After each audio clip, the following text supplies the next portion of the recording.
Yes. Yeah, let's talk about let's leave the, dystopian future behind and focus on 2024 and, before the world explodes, what games are we looking forward to this year? That's a happy topic. Yeah. So, we'll go one for one here. I'll start off with a game that I know we had talked about um over the past month, and that is a game called Retro Game Challenge 1 and 2 Replay for the Switch. Actually, I think it's called Game Game Center Center. Yeah. CX Retro Game Challenge. Hmm. Um, and this was, I didn't realize this when we were talking about it before, but in addition to being like the background of this was a Japanese, I think, TV show where people would go and the host would challenge them to play certain retro games. But it was also released here. Game was released here on the Nintendo DS. And so basically what it was games that kind of riffed off of old school NES games, and it was basically like a high score challenge. But then you'd go out in the world and try to collect these cartridges for the different systems to play and, compete in these different challenges. So they're re-releasing this on the Switch.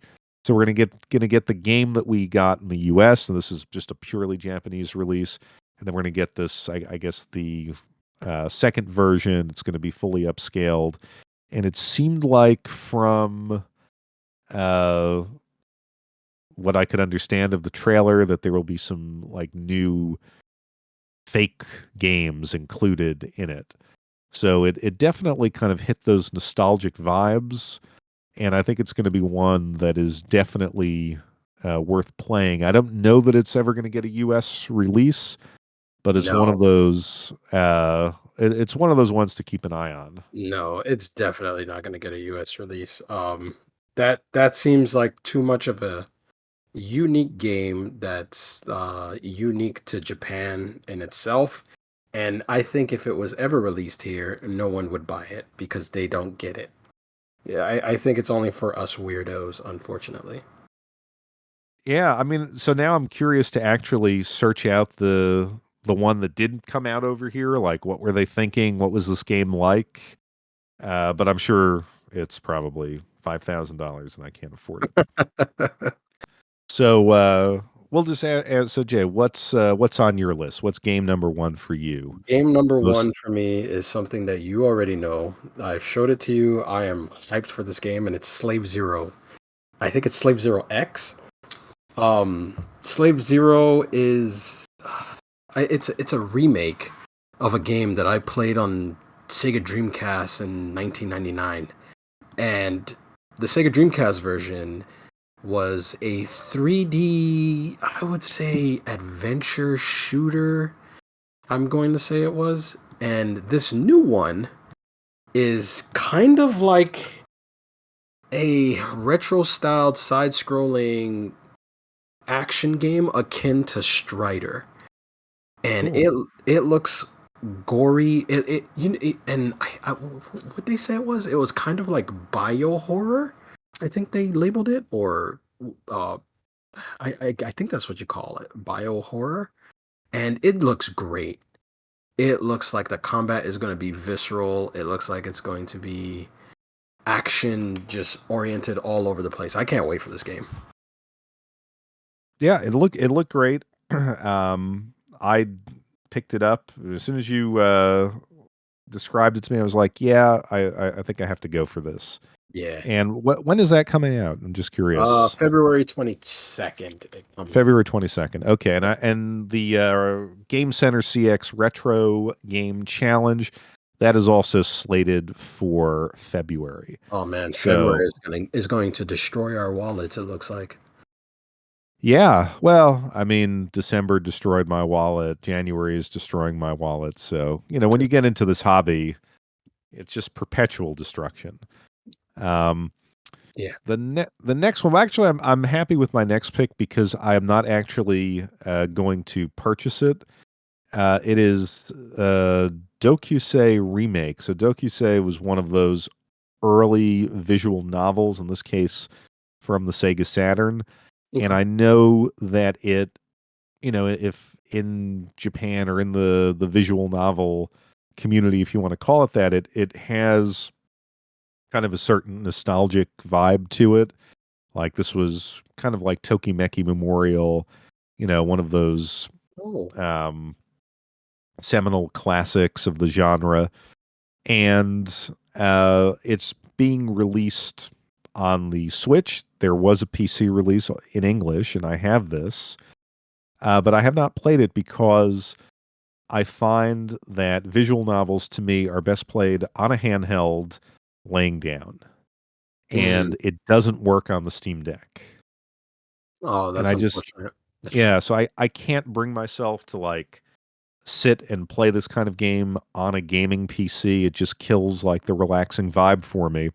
So when I saw that they were coming out with this on the Switch, I was hoping like maybe it'll give them a impetus to like plug in the English translation that already exists on the PC. Maybe they could bring it out over here. Maybe there'll be an Asian English version.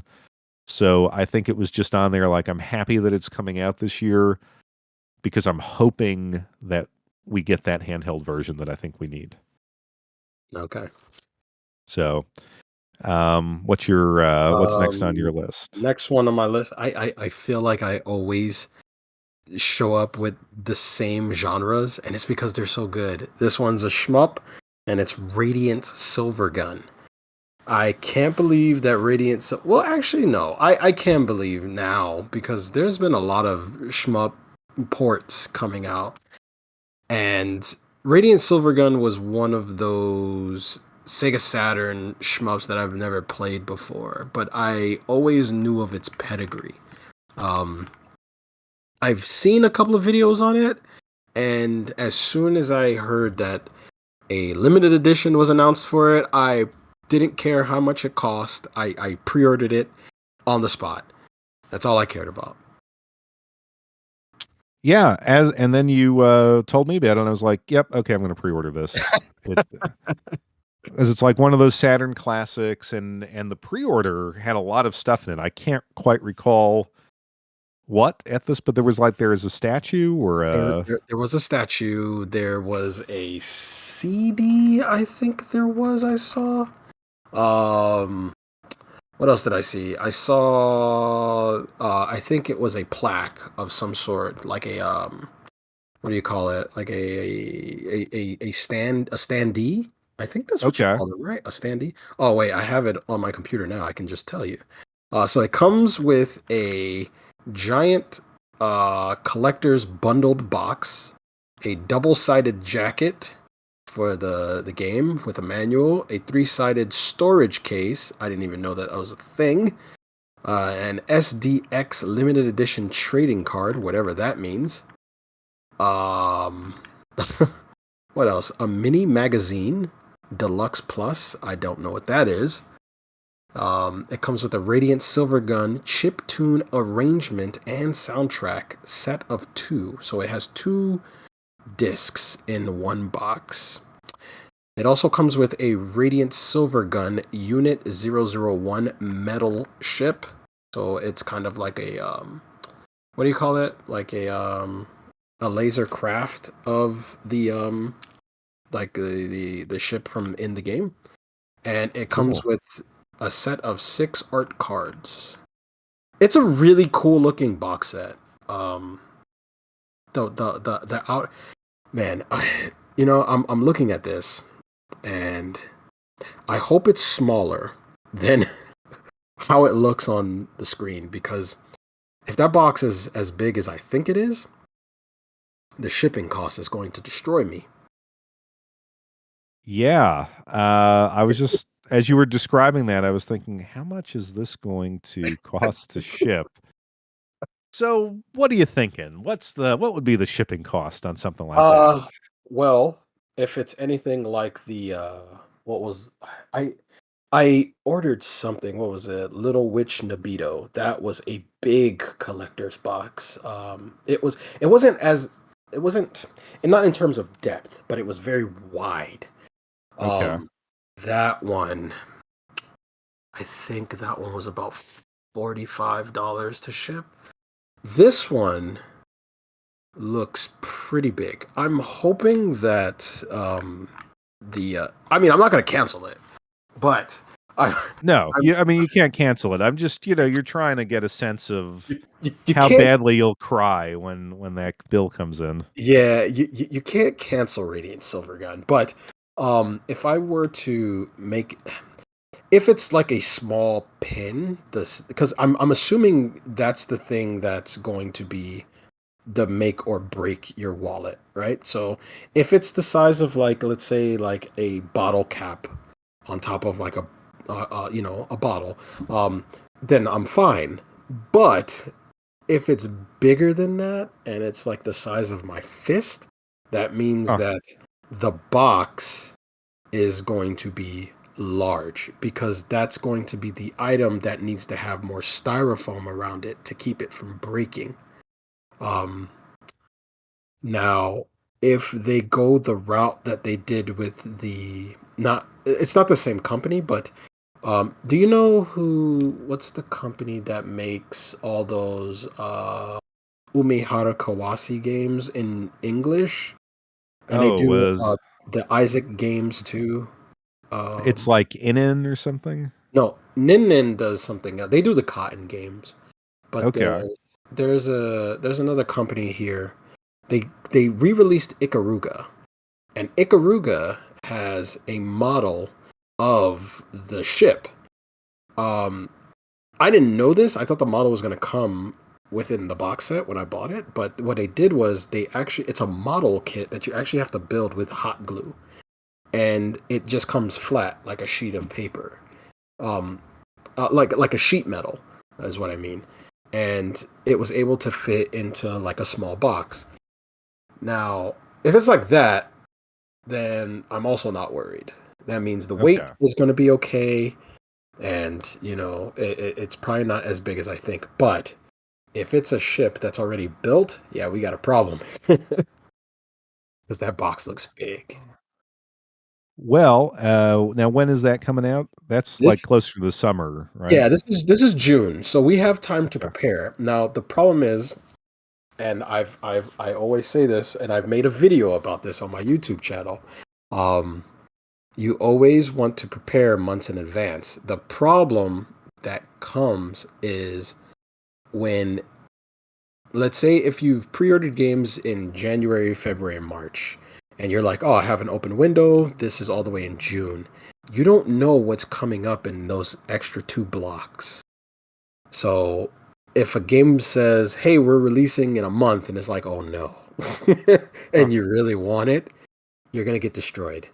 The other thing is if it gets delayed into another block where you have another big shipment, then you're also destroyed.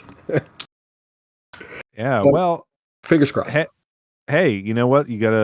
Listeners have to tune in to our June episode or our July episode, depending on when this gets released, and they can see how badly we will have suffered. So, uh, I'm hoping that it's a satisfying box set, but that it is not the largest box set ever shipped from Japan to the U.S. because I don't know where I'm going to put it, and the shipping L- could kill us. Luckily for now, for me at least, I don't have any other games pre-ordered in June. This is the only one.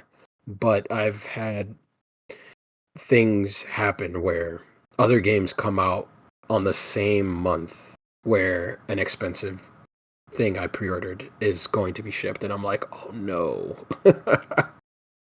So, Well, uh, we'll see, and I think, a lot of these games we're talking about, like, this is the stuff that we know about now, like, things that have been announced, yeah. but the cycle always continues. So, Oh yeah. Oh yeah. I look forward to it too. oh, as do I. So my next game is Tohu Luna Nights. This is coming out, I think, on I saw this. January. Yeah, this coming week, January 25th. Hmm. And this looked pretty interesting. This had a kind of almost like Castlevania type feel to it. Yep. Like a witch character traversing a castle, sort of Halloween type landscape. Hmm. And it just looked, as far as, early releases, like it could be a lot of fun. I'm not familiar, like I don't know if this is based on a manga or an anime. I'm not familiar with this at all. So I kind of like that when it looks like a game that you could pick up and play and you have no idea what it's about. I think that's why you import. Yeah, it's the best. Not looking at any type of videos and anything, so you're surprised by what you're playing. It's just more fun that way. Yeah, well, I mean, I will admit I did look at the videos just to see like, oh, what is this? Hmm. And that's how I was able to say like, oh, this is a platformer. This is easily playable, not too big of a language barrier. So um, I will be checking it out hopefully soon. And I'm not sure. I don't think this is slated for a U.S. release, so it is purely an import. I think at this point it is very safe to say most of the games that we pre-order are not coming stateside. I think it's safe to say. Yeah, I mean, to a degree, like, although sometimes they do. Like, we were talking about Devil Engine in the last episode, and I just saw that Limited Run is bringing that Oh, out. are they bringing it? Oh wow. Yeah, but the fun thing about importing is like we're playing it now. We have Well, it that's true now. too. Yeah, that's true. We I don't don't. we don't have to wait for Limited Run's 8-month window of getting it to you. Right. It's so weird too, because like speaking of that, I notice whenever I import something, Limited Run gets it. They're like, oh, we're gonna sell this 2 years from now. And the thing is that I always notice that the limited run version is always higher in price for some apparent reason. But it's like, but you can get the Japanese version and it's the same exact game and it comes with a better cover. Like, Yeah, why would I pay more for less? I mean, I've ordered from them in the past if there's been I have to. something, I have to. unique, or I something, just hits me one day. But yeah, for the most part, you can easily just import these games. They're cheaper and you can play them now.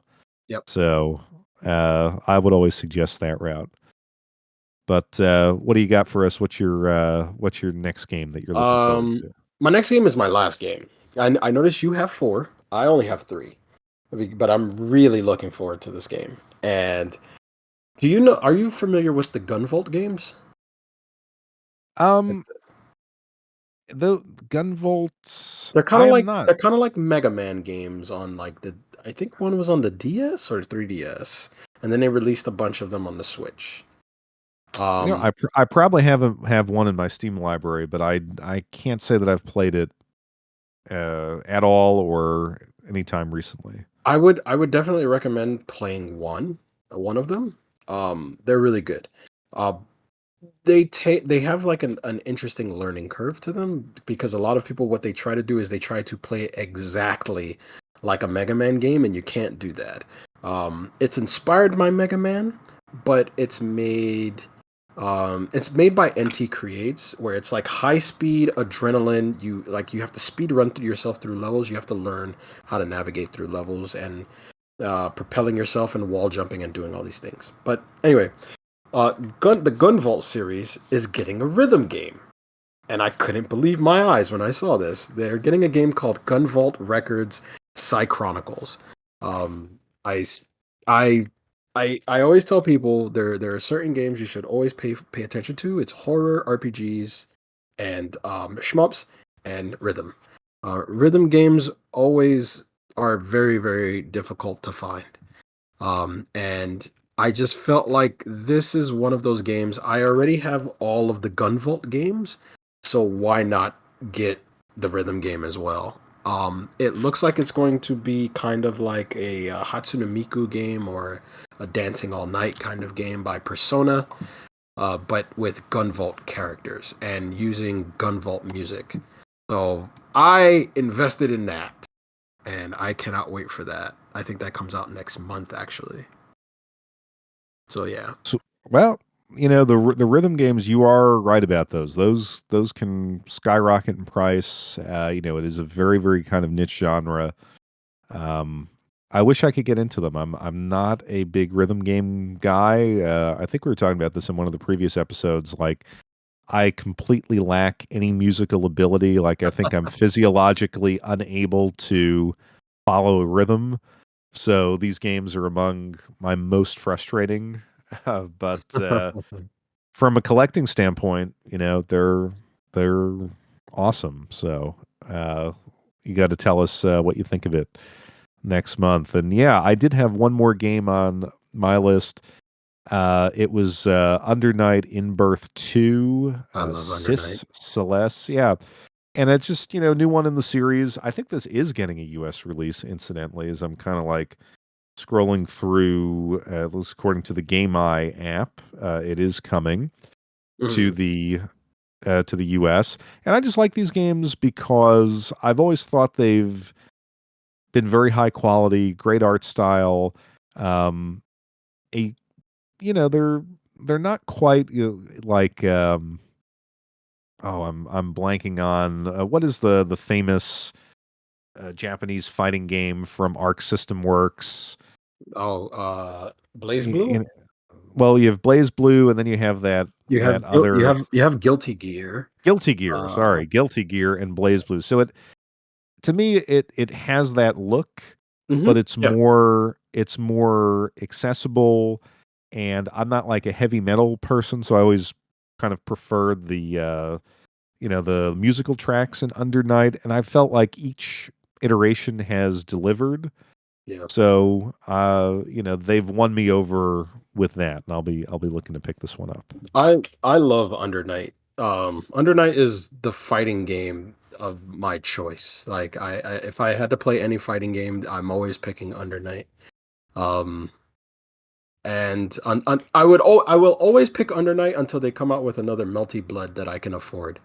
Um, Oh, but Melty Blood was good. I played that on the PS2 version. That's when I yeah, discovered that series. I love Melty Blood as well, but I think Under Night kind of fills that Melty Blood, hole that we don't have. And I although I thought about pre-ordering the new Under Night, the only reason why I didn't pre-order it is because I have the other two, and I feel like I'm fine with the other two. The one on PlayStation 3 and the one on PlayStation 4. So but knowing me, I might just walk into a GameStop one day and see it on a shelf, and I'm just like, oh, I'm gonna buy this now. Yeah, I mean it's one of those games that I don't think warrants in like an immediate purchase, Yeah, but throughout the year I'm going to have my eye on it, and it goes on sale or something like that. One of those quick Amazon sales one day, you look in your shopping cart and it drops maybe 20%, yeah, 25%. I'll pick it up at that point because it's just to me it's a great pick up and play game. I mean, in a way I want to get it on Steam because I feel like I would enjoy playing this on the Steam Deck as well as the PC. So I'm not sure that would be when I'll nice. pick it up, but Mhm. it's at some point in 2024. It's going into the collection. Oh no, it's got a limited edition. Now I gotta buy it. It's just that fast, folks. It's just Oh that my you can god. listen. If someone's listening to this and like you have a game or a product you want to sell us, just like send us an email, limited edition. We will buy it. Yeah. You are guaranteed two sales. Yeah, I'm a sucker for nice boxes. I am a sucker for them, and this looks like a pretty nice box. Jeez.